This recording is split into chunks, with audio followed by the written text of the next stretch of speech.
Good evening. On behalf of the Board of Directors of the Tacoma Urban League, welcome to the annual Tacoma Urban League Empowerment Awards. We thank you for attending this evening. My name is Latasha Wortham. I have the distinct honor of being the board president of the Tacoma Urban League. And again, I want to thank you for taking the time out to be with us this evening. I promise that my remarks tonight will be short because I am sure that you're here to hear from the wonderful Angela Rye, or perhaps you've tuned in to hear from our wonderful Senator and President and CEO, Tawana Nobles, or perhaps you're a Seahawks fan and you're here because you heard that Marcus Trufant is also hosting, or maybe you're a King 5 fan and you wanted to hear from Shantae this evening. Either way, I want to thank you so much for joining us and spending your time with us this evening. I did hope that this year we would be back in person for our annual award ceremony.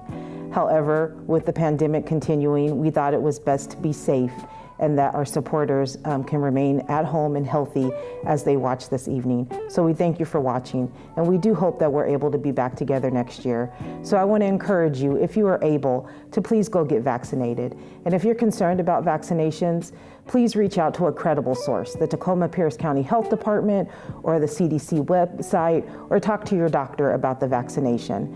And if we continue to get vaccinated, if we continue to wear masks, if we continue to physically distance, we will be able to be back together next year. I am very confident and very hopeful of that. I want to thank tonight our generous sponsors that have made this possible. We know that we cannot do it without those who step up each year to help us put on this extraordinary event, and so we want to thank them tonight. I also want to congratulate and be the first to congratulate those who are receiving awards for the wonderful work and the partnership that you have with the Tacoma Urban League.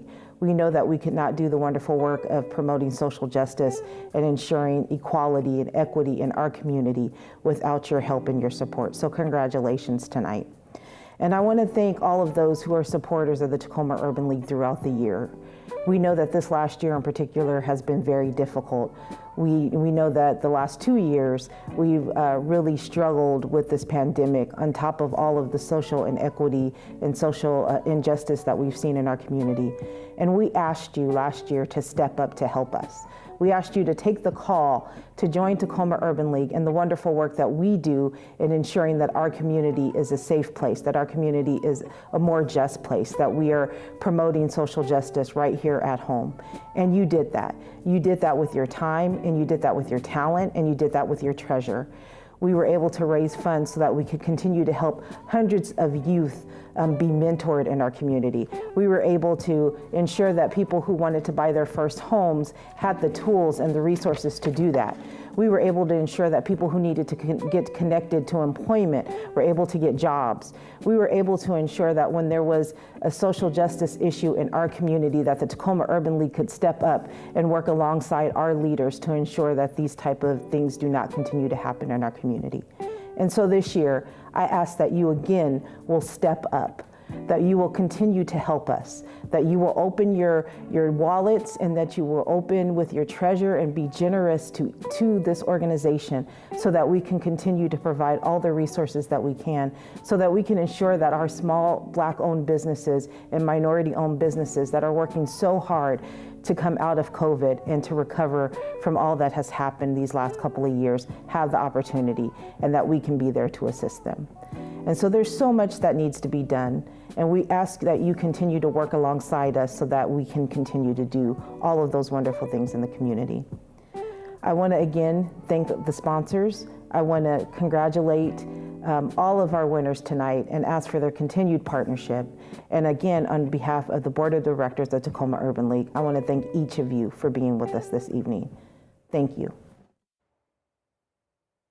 Thank you so much, Latasha. I'm so grateful that you are our board chair. And hello, everyone. I'm Tawana Nobles, the president and CEO of Tacoma Urban League. I'm so excited about tonight's program and so glad you have all joined us for this special evening. We will be honoring some very deserving individuals and organizations, and we'll be joined by keynote speaker Angela Rye. Yes, live here tonight. You can support Tacoma Urban League tonight at tacomaurbanleague.maxgiving.bid. We also will drop the link in the comments so that you can access the link easily.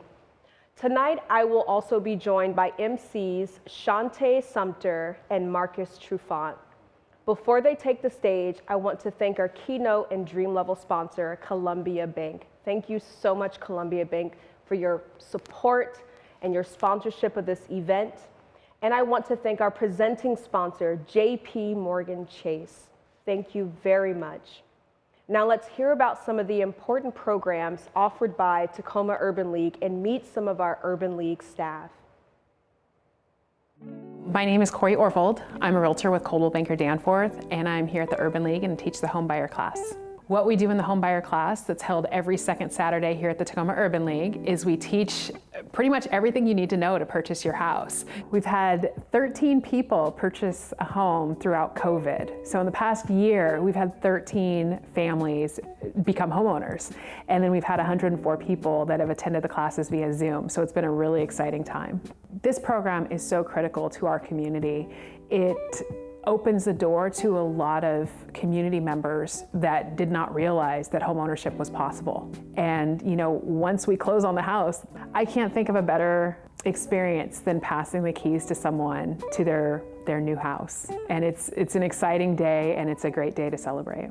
My name is Mamila Hudson, and I'm the Small Business Support Navigator for the Tacoma Urban League. My role is to connect small business and entrepreneurs in the community to different resources and funding opportunities for them to grow and develop their business. Majority of the year is spent connecting businesses to funding, whether it's grants or loans, but also classes for them to learn how to engage the community, to do advertisement, to learn how to complete applications for funding for banks and all sorts of opportunities. We have been able to help our businesses and entrepreneurs collect about $60,000 for them to keep the doors open, but also expand. Some of them had great opportunities due to those fundings. These are businesses that pour into the community. So it's really rewarding when they say, hey, thank you for connecting me to this opportunity or this loan or this grant. And because of this, I'm going to be able to do X, Y, and Z.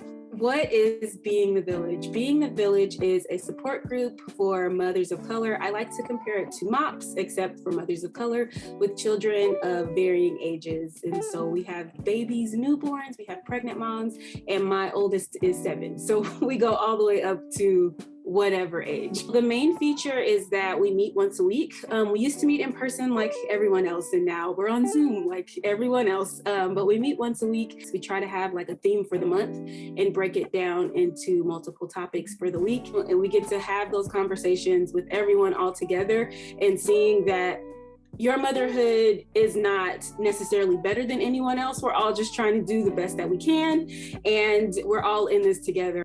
Being able to have that opportunity of just building community and camaraderie and genuine friendship with other moms is just really an amazing thing. As being a part of these different parts of the Black community in Tacoma, I'm hearing more and more about how the positive impacts are spreading, and other organizations are thinking of us as partners, working along to refer other mothers to the program and just bring more social support. I didn't start out as a co-facilitator. I just started out as a participant. I was dealing with postpartum depression. I was 3 months in, and I would come during my lunch break. I was still working, and I would sneak out of work and go to the meetings. I didn't even bring my baby. I didn't know you were supposed to bring your baby with you. And I would just sit and listen and just see that I wasn't the only one going through what I was going through. And the impact it had on me was just so great that it really, like I say, it's life-changing for me. My name is Frederick Crumbly. I am the Male Involvement Site Mentor at Lister, Gray Middle School, First Creek Middle School, as well as Stewart Middle School. The Male Involvement Program is a program based to prevent youth violence, as well as motivate the youth to achieve any goal they set out to be. We complete objectives such as letting kids know that they are more than just athletes, that their mind, their soul, and their emotions matter. We bring people that look like them into the program. So if you want to do real estate, we bring real estate agents in. If you want to know how to own a business, we bring business owners, business CEOs, people that founded businesses into the program to speak and give you more hands-on as well as guide you in the right way. As of today, October 27th, we have a combined GPA of a 3.2. 100% of our students are engaged in after-school activities, whether it's sports or clubs or tutoring. 100% of our students go on to the next grade level, whether it's 6th, 7th, 8th, even 9th and 10th grade.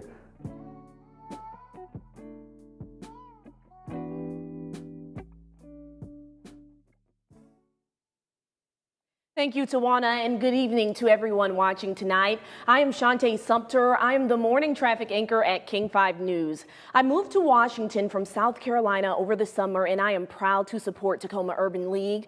Prior to making my cross-country move, I was introduced to Tawana. I told her I wanted to reach the African-American community and make sure our stories are told. So, of course, Tacoma Urban League is a good place to start. I'm excited to be here tonight with Tawana and Marcus, and together we look forward to celebrating our awardees and scholarship recipients, learning more about the important work of the Tacoma Urban League, and hearing a powerful message from keynote speaker Angela Rye. Thank you, Shantae. Hello, everyone, and thank everybody for joining us. I am Marcus Trufant, former All-Pro cornerback from the Seattle Seahawks.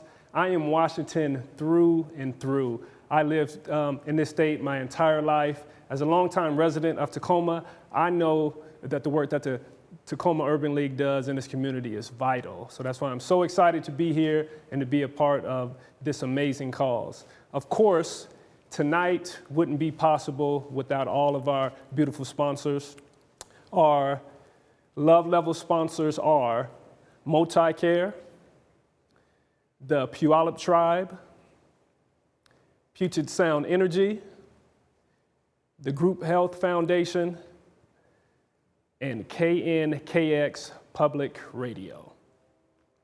Our partner sponsors are Comcast NBC Universal, U.S. Bank, and Eisenhower Carlson PLLC.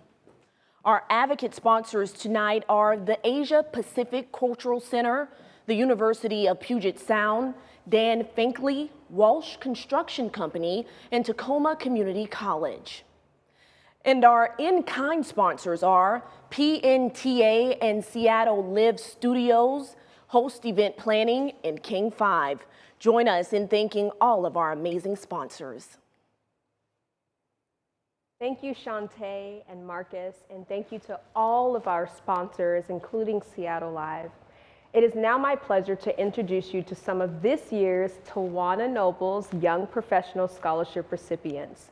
Tonight, I'd like to introduce you to two deserving students from Clover Park Technical College. Kenneth Gainey, who is pursuing a degree in the Professional Pilot Program, and Maureen Chegg, who is enrolled in a medical assistant program. Congratulations to these two amazing students. Later this year, we will also be awarding Tawana Noble's Young Professional Scholarships to deserving students at Tacoma Community College and our new campus, Pierce College. Shantae, I'd love to turn it back to you. Thank you, Tawana, and congratulations to the scholarship recipients. I now have the honor of introducing you to three individuals who are receiving 2021 Tacoma Urban League Empowerment Awards. Josh Jordan is being honored for supporting the mission and vision of Tacoma Urban League by referring us to sister organizations and referring other business owners to Tacoma Urban League.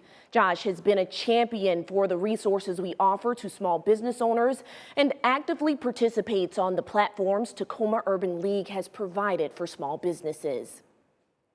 Leah Johnson is receiving this award for her consistent advocacy for Black mothers and families, as well as her role as one of the founding members of both the Black Infant Health Program and Health Ministers through Tacoma Pierce County Health Department. And finally, Norinda Rosaria Yancey, who is being honored for supporting Tacoma Urban League in promoting their resources for small businesses and serving as a resource for BIPOC business owners. Join me in congratulating these award winners as we hear from a couple of them. Hi, I'm Josh Jordan. I'm a small business owner that volunteers with the Tacoma Urban League. I would like to express my appreciation and how honored and humbled I am by Tawana and Mommy Dede for the not only the acknowledgement, but for actually being the recipient. I was excited to be part of what Tacoma Urban League does, and anything beyond that is just a bonus. So thank you. I feel more gratitude than I can ever convey. Good evening, everyone. My name is Leah Johnson. I am extremely honored to be a recipient of the 2021 Empowerment Award. It is humbling to be recognized for serving my community and being a voice for those who are finding their voice and seeking their callings. I first want to thank God for giving me a servant spirit. I want to thank my family for always supporting me and being there to cheer me on, and being a sounding board for ideas and new opportunities to reach out and serve. I want to thank a few of the sheroes and heroes in my life who worked tirelessly and often without recognition, but inspired me and whose steps I now walk in. My late parents, Leo and Edmonia Trusclair, and my late pastor and his wife, Bishop Leo C. Brown Jr. and missionary Barbara Jean Brown. I was inspired by my mother in her love for children and putting children first.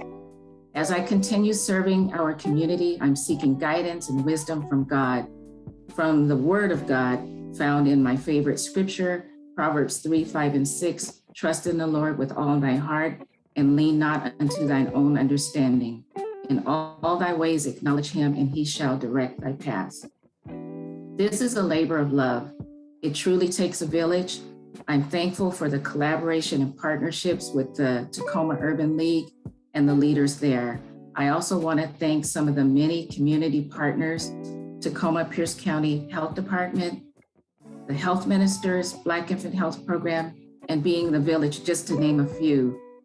Tacoma Urban League, again, I thank you and humbly accept this great honor.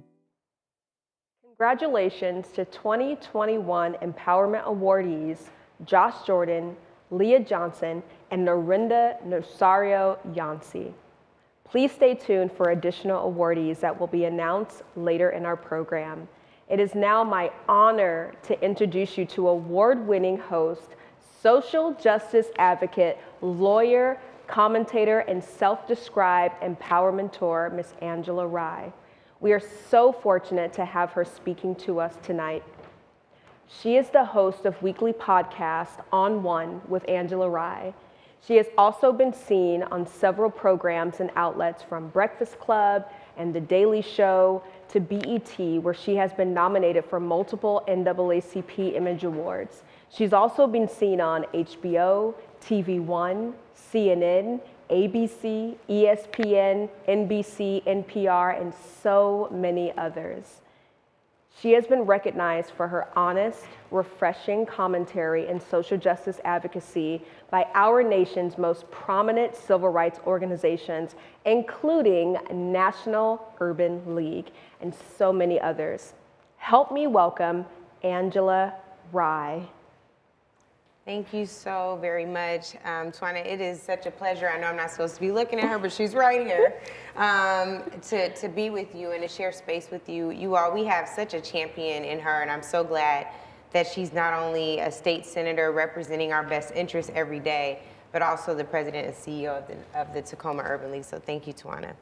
I also want to acknowledge the newly re-elected mayor of Tacoma, and a good friend of my dad's, and somebody I have a great deal of respect for, the immediate past Tacoma Urban League CEO, Victoria Woodards, as well as the founding president, Mr. Thomas Dixon, and the late former mayor of Tacoma and Urban League COO, Harold G. Moss.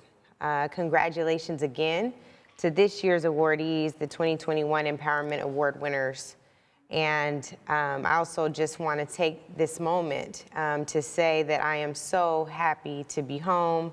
It is always a good thing. I've been writing here on sabbatical for the last month. It has been a tremendously liberating experience, and it's a good thing because it's a book about freedom. So I'm hoping everything is okay. I'm hearing a little bit of conversation in the background, so hopefully we're good to go.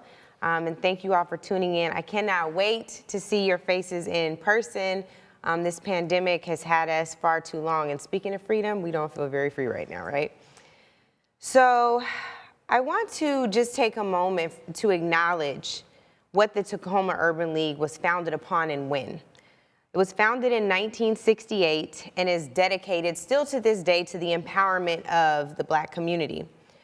It was founded the same year as the passage of the Fair Housing Act, the Federal Fair Housing Act.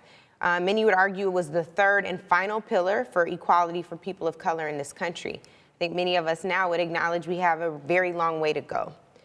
Of course, 1968 is also the same year of the assassination of the Reverend Dr. Martin Luther King Jr.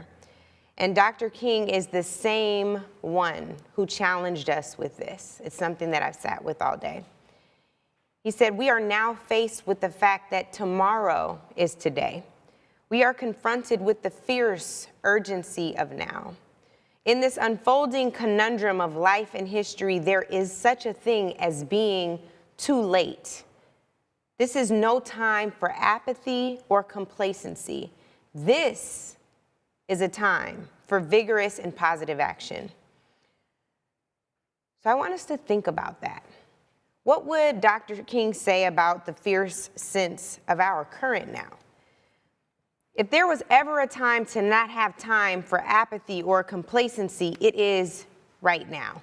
And of course, if there was ever a time for vigorous and positive action, emphasis on positive, there's a lot of folks busy out here and doing the wrong thing.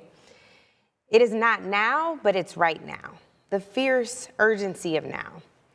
And I just want us to walk through a handful of examples about why we have come to a now or never scenario, and that's with the current state of affairs in this country. Right now before us, there is the Kyle Rittenhouse trial going on, who is the murderer of 3 Wisconsin protesters, where the judge in the case has decided to be this killer's advocate and protector.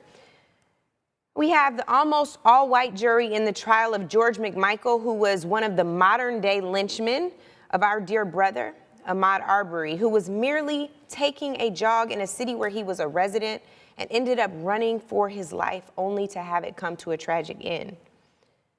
The fact that justice is still yet to be served in the brutal killing of our own Manuel Manny Ellis by Tacoma police officers is why there's a fierce urgency of now. We have sitting members of Congress who are saying the increasing temperatures globally resulting from climate change is good for the plants. We have sitting members of Congress walking around accountability-free, even though they are responsible for helping to plan and execute the insurrection, or as I say, the terrorist attack on the nation's capital on January 6th. And while Congress has finally found compromise with the monarchy, who knew we had a monarchy, that would be with Senators Manchin and Sinema, if they don't end the doggone filibuster to put some of these fools in check, we're going to be in real trouble. The infrastructure package that was just passed versus where they started shows us that there is a fierce urgency of now. The fact that we still don't have voting rights protections shows us that there is a fierce urgency of now. The fact that there's still no George Floyd Justice in Policing Act, and that was Senator Kamala Harris's bill at the time, now Vice President Harris's bill, shows us that there's a fierce sense of urgency of now. And I just don't even know what we're talking about or why we're talking about this. There's a coordinated attack on our voting rights by state legislators all over this country who have introduced nearly 450 bills to suppress our votes, all because they are just as terrified of our power as their insurrectionist friends. We have a Supreme Court that is busy implementing a white supremacist, freedom-stripping agenda because, as the Honorable Thurgood Marshall once said, there's no difference between a white snake or a black snake. They both bite. And boy, have we been bitten, thanks to Clarence, but I digress. Sorry if this is uncomfortable for y'all. You should have checked who you were booking. And then we have critical race theory advocates who have no idea what critical race theory really is. So there's a brilliant sister by the name of Nicole Hannah-Jones who came out with the 1619 Project, an award-winning project that tells us about the foundation, the very treacherous foundation of this country. And folks can't handle the truth when it gets hot. So they've marched to school boards talking about critical race theory, again, when they can't even define it, saying they don't want their kids to learn it. Condoleezza Rice on The View saying she doesn't want white children to feel bad about their ancestors' doings to our ancestors. Well, we don't want anyone to feel bad, but we also don't want them to be coddled by lies instead of the truth. So some of us had history books that told us that Christopher Columbus sailed the ocean blue. He got a holiday for being lost. Some of us had history books that told us that the first people in the world were from Mesopotamia. I know that because I fought my 7th grade teacher on it. White people sitting in the grass with the lamb.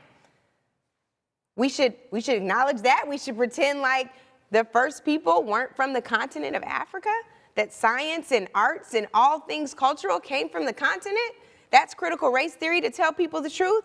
Well, as a lawyer, I'll tell you that I took a critical race theory class in my University of Washington undergrad class, and it was a concept that was great to me as an upperclassman. Critical race theory is about the social construct of race in this country, but people have been fed a term, they don't know what it means, and all they know is they're tired of feeling uncomfortable, and most of all, their power is threatened, so they can scale the walls of the Capitol on January 6th. They can walk through the halls of Congress threatening their colleagues with weapons, all under the guise of still wearing a member pin, and they can say whatever and do whatever and organize however, all under deception, the same way this country was built. And then these crazy parents that are going to these school board meetings talking about what their children should and should not learn. Meanwhile, they have a lot to learn themselves. And we still have folks who'd say they are with us black folks, advocating for more resources for police. So that's in our best interest? What? George Floyd commitments. They were financial to the tune of $200 billion by 1,100 companies in this country, and emotional, and platform sharing, and somehow all that remains of those commitments, of the white guilt that fostered those commitments, of watching the torturous death of our dear brother, George Floyd, are yard signs and email signature blocks proclaiming Black Lives Matter. But now we need proof. We need proof that you not only believe that, but you embrace it enough to take courageous action and change, because right now, there should be a fierce sense of urgency for now. The proof can no longer be found in affirmation, absent action. We have come to the full knowledge of the truth and can proclaim your kind words without deeds are meaningless. Didn't even scratch the surface on COVID and the pandemic, and the fact that we're still in a pandemic, and the fact that some of our cousins still don't want to go get the vaccine. Please tell everybody to get vaccinated. Even if they're scared, tell them to get vaccinated. It's a lot better than the alternative. Didn't even scratch the surface on all of the disparities that exist in our economic inclusion, in our economic empowerment. So when we really examine the challenge issued by Dr. King, here's what we know. We should examine the difference between now versus too late. We should understand that we are arguably too late right now. The fact that we could witness, again, on January 6th, in case y'all haven't noticed, I'm traumatized by it. I worked on the Hill for several years and still have friends who work there, sit on boards with members of Congress there. It's arguably too late now because we're witnessing just how fragile our democracy is when we are not adequately empowered and engaged. It's important for us to understand that it is arguably too late now because folks see the rights that Black folks fight for as optional. They don't see them as requirements. If they saw them as requirements, a voting rights bill would be passed to fight back against what was done in the Shelby versus Holder decision in 2013. by the Supreme Court that virtually gutted the Voting Rights Act. We still haven't done anything since 2013. It will be a decade ago that tragic decision from the Supreme Court came out, in just 2 more years. And what people don't understand is that folks are already feeling pretty apathetic about voting for any party that doesn't represent the interests that look like ours. That is where we are right now. So we're arguably too late right now. So what will we do with the time we have right now? The fierce sense of urgency, fierce urgency of now. There's a challenge that Dr. King issued talking about apathy and complacency, and we regularly attach apathy and complacency to too many folks in our community. There are a lot of people who are working really hard, but there are so many more who, if they soldiered up, if they went behind the folks who are the regular armor bearers and lifted up their arms, folks could fight a little bit longer. But what we have to understand is when we all sit on the sideline, or even some of us sit on the sideline, there's so much that we can't get done. Who's really harmed when we're apathetic and complacent? I understand that there are people who made us a lot of promises and have promised us things for a long time, and they have under-delivered. But why would you think that they would deliver more for you if you're silent? Why would you think if you sit at home on election day that they're really going to show up for you? And I understand. Your taxpayer dollars pay them to work for you whether you casted a ballot or not. But I'm saying when you think about Harriet Tubman, who I have on my necklace here, when you think about Frederick Douglass, when you think about Dr. King, who we're talking about, when you think about Malcolm X or Huey Newton or Angela Davis, who I was named after, we owe them our full engagement. Our full engagement. We don't have the luxury of being complacent because we're not yet where the ancestors and folks who came before us, our elders, would want us to be. Apathy is a form of false acceptance. Apathy is saying, it is what it is, and now I'm going to sit on my hands. But acceptance isn't about being still and just saying, okay, I see that. That's acknowledging. Acceptance is something different. I had a devotional, I'd read a devotional every morning with my best friend. And in our devotional practice this morning, it challenged us on what it means to accept what is. And what I realized reading the devotional with her this morning is that sometimes I get frustrated with acceptance because I'm like, dang, we just accepted, we say, okay, that's true. And then what? And what I had to wrestle with this morning is that accepting what is only the first step. That's the first part. That is the part about radical truth, that hard, hot truth that folks who are talking about critical race theory don't want to acknowledge. We have to accept what was, what is, and what can be. But accepting is our first step. I believe we have, understandably so, in disbelief that we even have to have this fight after 400 years. We're tired. We've accepted that, but we resent it. We resent being in this fight because we shouldn't have to. We're exhausted. The folks who are soldiers for our freedom, for our liberation, are exhausted. But here we are. Some of us, too many of us, have surrendered to the oppression. That's not accepting what is, that's quitting. Have surrendered to the oppression, and some are fighting with nobody really having their backs. And that's how we reach a level of exhaustion when we're not in a collective fight, having a unified front and a back, right? We cannot afford apathy. Apathy for us is like death. We cannot afford complacency. That is a form of relinquishing the little bit of freedom we have. And we all know we need more. We need so much more. What we have just witnessed within the last year is the fragility of democracy. And I know this is a democracy that we helped to build, but we're never fully acknowledged. I know this is a democracy that we helped to build, even though we weren't named in the Declaration of Independence. I know this is a democracy that we helped to shape and form, and we're never even properly compensated for. I talk about it all the time. We built this joint for free. And that's not an affirmation, it's a statement of fact, probably what they would call critical race theory. But what we know is that we haven't ever fully been seen. And I think that this is the part where we have to go within.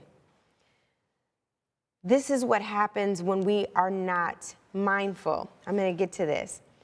So throughout my life, I've had different moments where I go deep. Some people would say it's my astrological sign, right? I have a tendency to want to go deep, to dive in. And in those moments where I go deep and I dive in, I kind of want to check out from everything else. I first became a Christian. I was super saved, holy roller. And I felt like my super salvation meant that I couldn't fight the good fight for black people. My dad is, for those of you who know him, a bullhorn-toting activist. So imagine trying to square that. He's the founder of the Black Student Union at my high school. Imagine trying to square that. I couldn't see where my faith could fit in with the fight. But what I wasn't acknowledging is that faith without works is dead faith. I have to work. I have to show up for my community. I have to show up for myself. I have to show up for the culture. Otherwise, my faith is in vain. So in going deep, what I realized is that I have to be present. How can I heal, liberate, or free my community when I'm not healed, liberated, or free, or at the very least on the path, on a holistic path? Because it's not just about me going deep spiritually, it's about deepening in to what we need to get better, to get whole. True acceptance, that going back to that acceptance of what is deeply correlated to true mindfulness. And mindfulness is not about numbing and shunning the outside world and pretending that the challenges that we have aren't there or aren't real. Mindfulness is really staying woke. I know we're tired of it, but I had to tell y'all that's what it is. It's about awareness and it's about acceptance. Mindfulness is both of those two concepts coming together.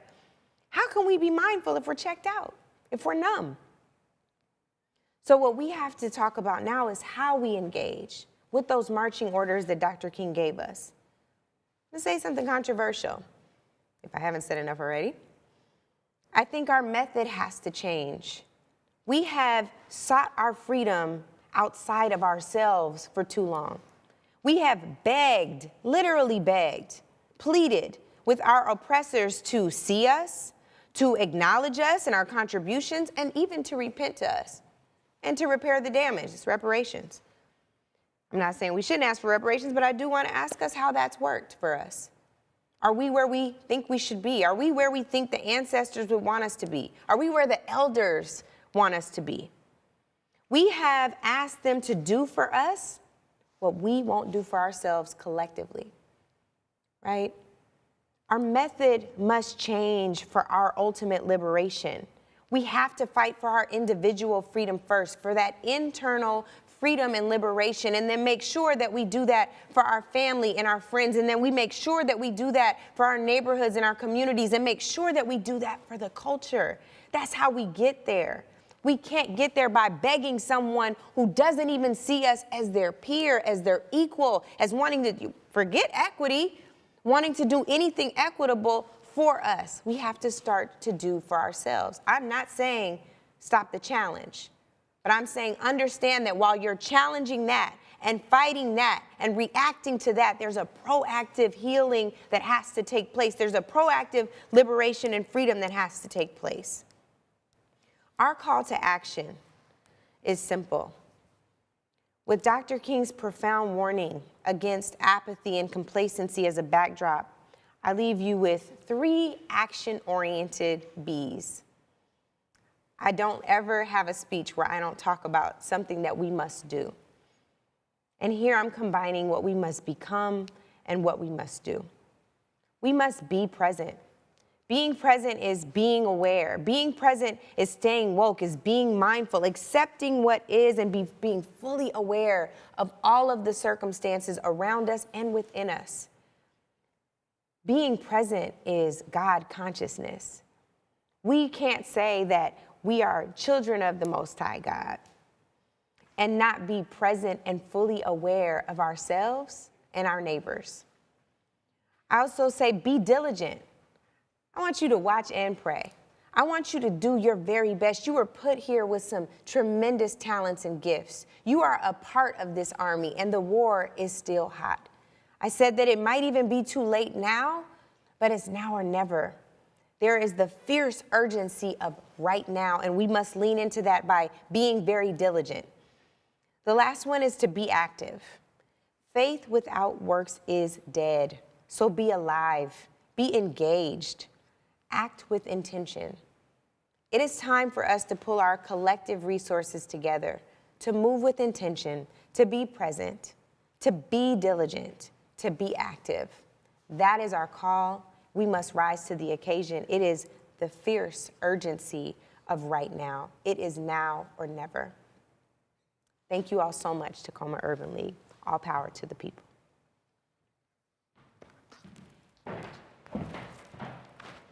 Thank you so much, sis. That was beautiful. Thank you for the call to action.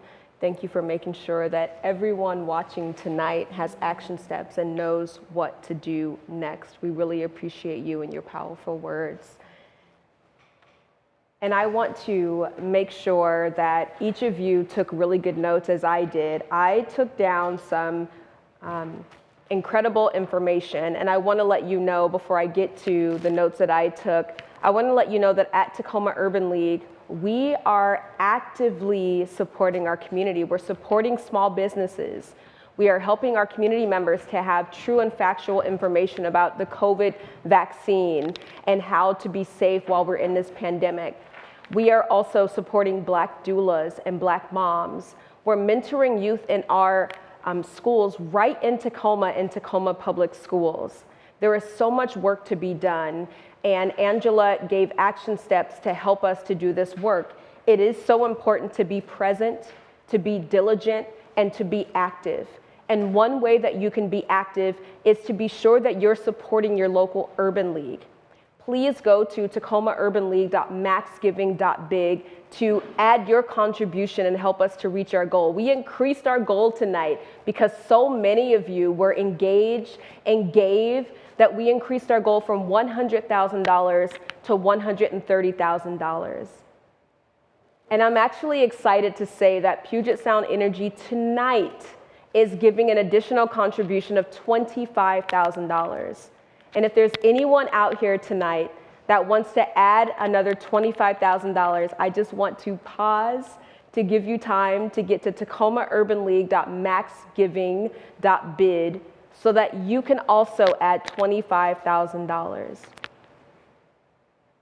And if that is not your level, I invite you to give $10,000 tonight to Tacoma Urban League to ensure that we are taking action now, to ensure that we are not waiting until it is too late. And as Angela has already told us, now is too late.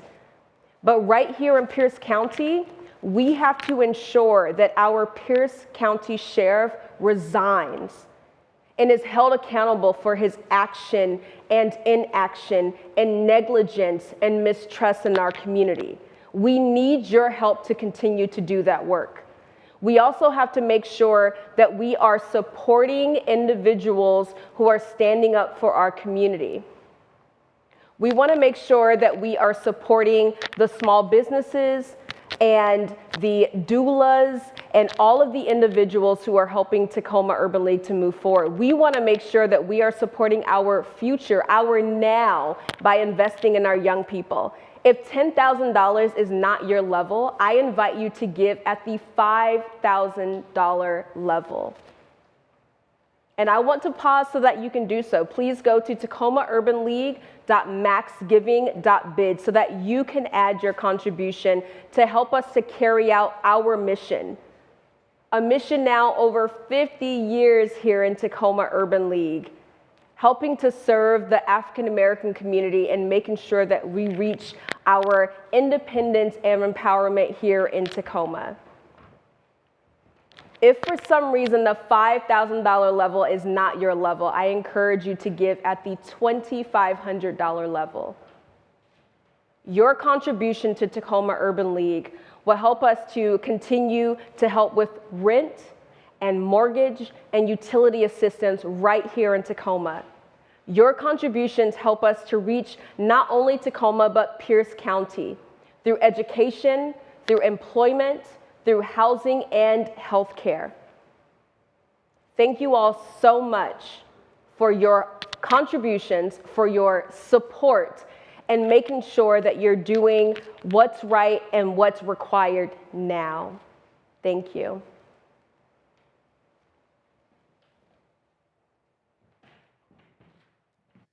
Thank you, Tawana. Thank you to everyone who has made a donation to the Tacoma Urban League tonight. We can keep those donations coming in. Go to tacomaurbanleague.maxgiving.bid. And now, it is my pleasure to award two amazing organizations with the 2021 Empowerment Award. New Generation 2.0 and We Are Legally Black. New Generation 2.0 is being honored for their strong advocacy for and on behalf of the Black community in Tacoma. Their community organizing and community leadership have helped so many survive this very tough pandemic experience. We Are Legally Black is receiving this award for their consistent advocacy for the Black community members in Tacoma. Their leadership and their brilliance are recognized and appreciated.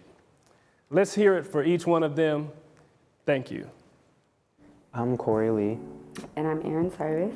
We represent the New Generation 2.0. First and foremost, we would love to thank our supporters and everyone who stuck it through us through the pandemic.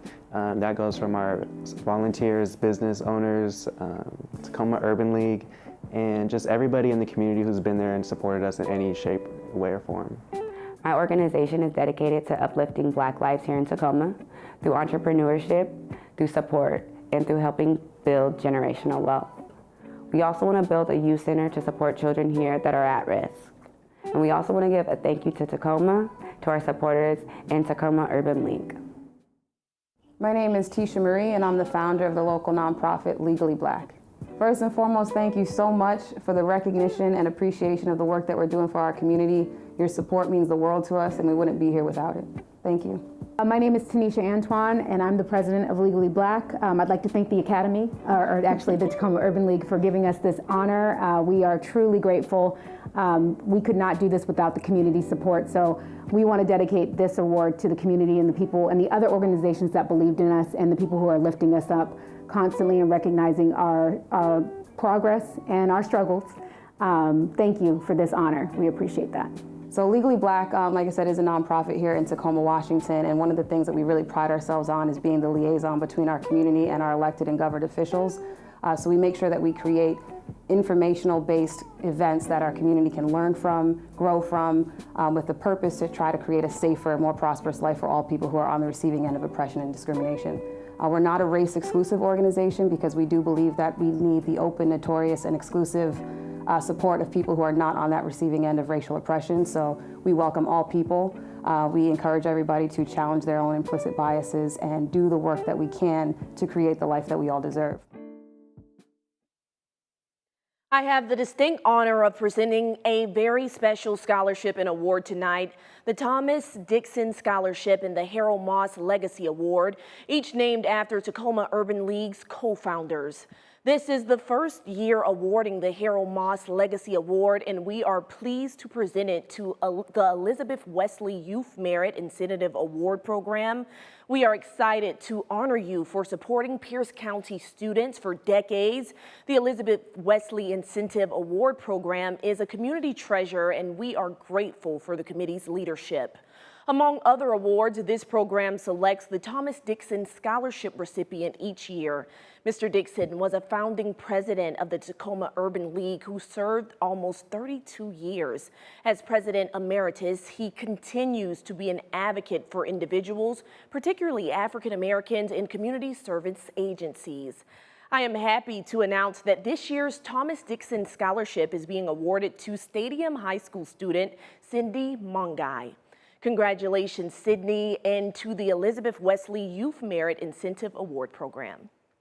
I'm Wayne Williams. I chair the Elizabeth Wesley Program, and it's an honor to accept the Harold Moss Legacy Award on behalf of the Elizabeth Wesley Youth Merit Incentive Award Program.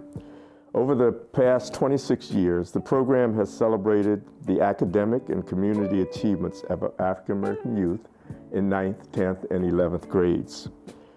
With a focus on retention and the will to be the best they can be, the E. Wesley program has awarded and incentivized over 3,400 Black students across 7 school districts. In total, Tacoma and surrounding communities have invested approximately $1.4 million in these future leaders.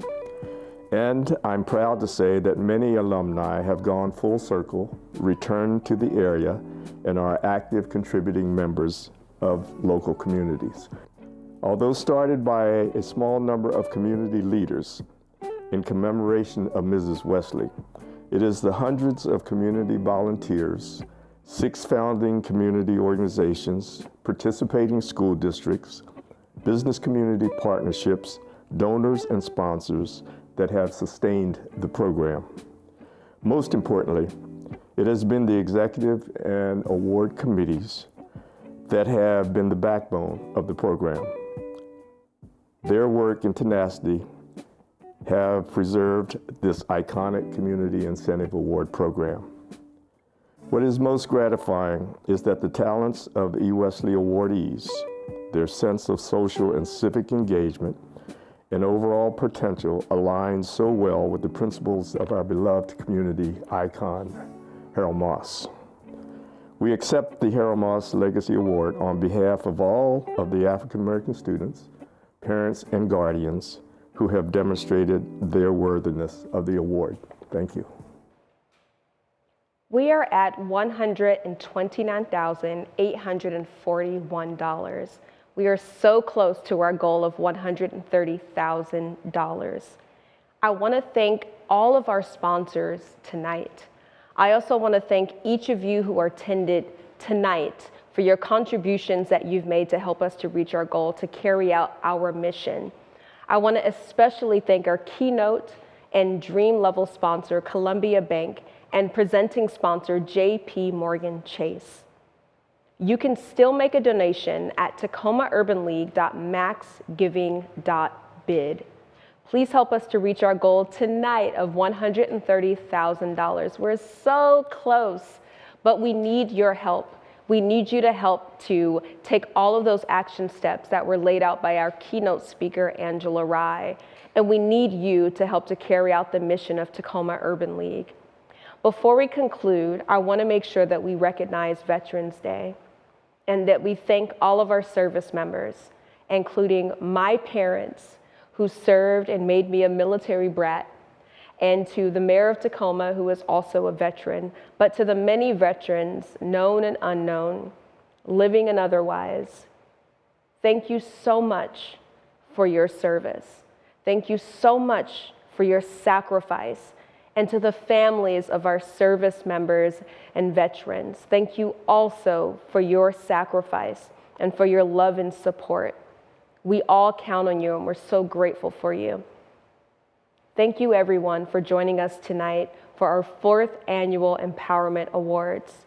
You are helping us to do incredible work right here in Tacoma and in Pierce County, and we could not express that gratitude anymore. Have a wonderful evening and a wonderful weekend, and a thank you. And again, thank you for helping us to empower communities and change lives right here in Tacoma. Good night.